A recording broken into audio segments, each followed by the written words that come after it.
आपका प्रश्न है, ज्यादातर लोगों का यह प्रश्न होता है कि समस्याएं हमारे जीवन में आती हैं तो उन समस्याओं को सुलझाया कैसे जाए, उनसे निपटा कैसे जाए।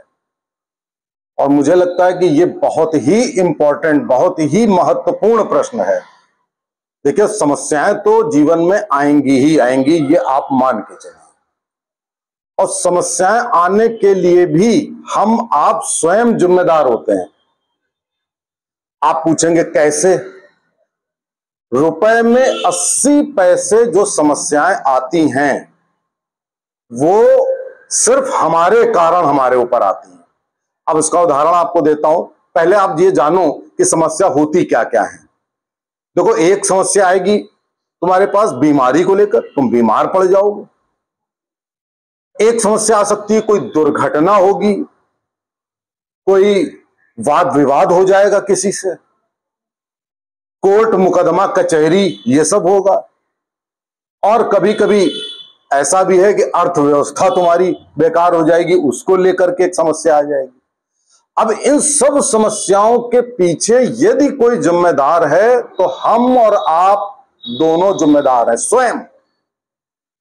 देखो, बीमारी 80% बीमारियां जो होती हैं वो हमारे गलत खान पान के कारण, नशे के कारण, प्रदूषण के कारण, अशुद्धियों के कारण होती हैं। 80% बीमारियां, सारे डॉक्टर्स इस पर एग्री हैं। 10-20% समस्याएं वैसे भी हो सकती हैं। वैसे मेरा मानना है कि रुपए में 90-95% जो बीमारी की समस्या है वो सिर्फ आपके गलत खान पान और आपका जो आप नशा पानी करते हो या कोई प्रदूषण है उसके कारण होती है। अब आप आ जाओ कि वाद विवाद या अर्थव्यवस्था। अगर आपकी प्लानिंग अच्छी नहीं है अर्थव्यवस्था की तो अर्थव्यवस्था की प्लानिंग आ जाएगी। वाद विवाद किसी से होता है, उसमें भी अगर तुम अपनी वाणी पर संयम नहीं रखते हो, तुम अपना आचरण अच्छा नहीं रखते हो, तो वो समस्या भी आएगी। अब रही बात दुर्घटना की, तो आप कह सकते हो दुर्घटना तो किसी के भी साथ हो सकती है। यहां तक कि दुर्घटना भी यदि तुम सावधान रहते हो हर समय तो दुर्घटना नहीं होगी। रुपए में 80 पैसे, अब कहीं पे खड़े हो, ऊपर से कुछ गिर जाए वो तो बात अलग है। तो एक तो ये बात तय हो गई कि रुपए में 80% ये सारी समस्याएं टाली जा सकती हैं यदि आप सतर्क हो, जागरूक हो, आपका खान पान सही है, आपके अंदर चेतना है, आपके अंदर ज्ञान है, तो आप समस्याएं कम आएंगी।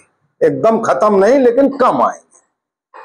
अब समस्या आ ही गई आपके पास, तब क्या करोगे? देखो, सबसे पहले तो ये जान लो कि समस्या यदि आई तो सबसे पहले शांत रहना सीख जाओ। Cool, cold.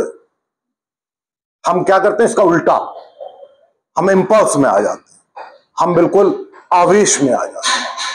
इस आवेश को छोड़ दो, पहले बिल्कुल शांत हो जाओ। 1 घंटे के लिए बिस्तर पर जाकर लेट जाओ, उसके बाद 1 घंटे इसी मंदिर में आ जाओ। ईश्वर के सामने आंख बंद करके हाथ जोड़कर चिंतन मनन करो कि हम क्या कर सकते हैं।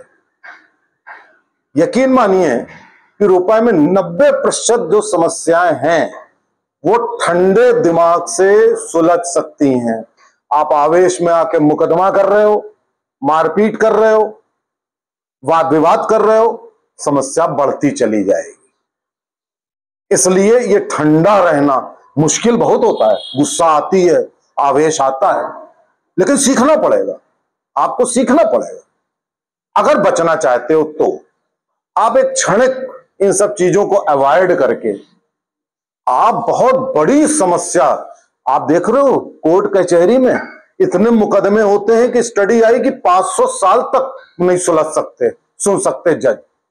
क्यों ऐसा हो रहा है? इसके पीछे कारण तो यही है ना कि हम अपने आवेश पर, अपने गुस्सा पर नियंत्रण नहीं रख पाते हैं। अब आप कहोगे ये सब चीज हमने कर ली तब भी समस्या आ गई।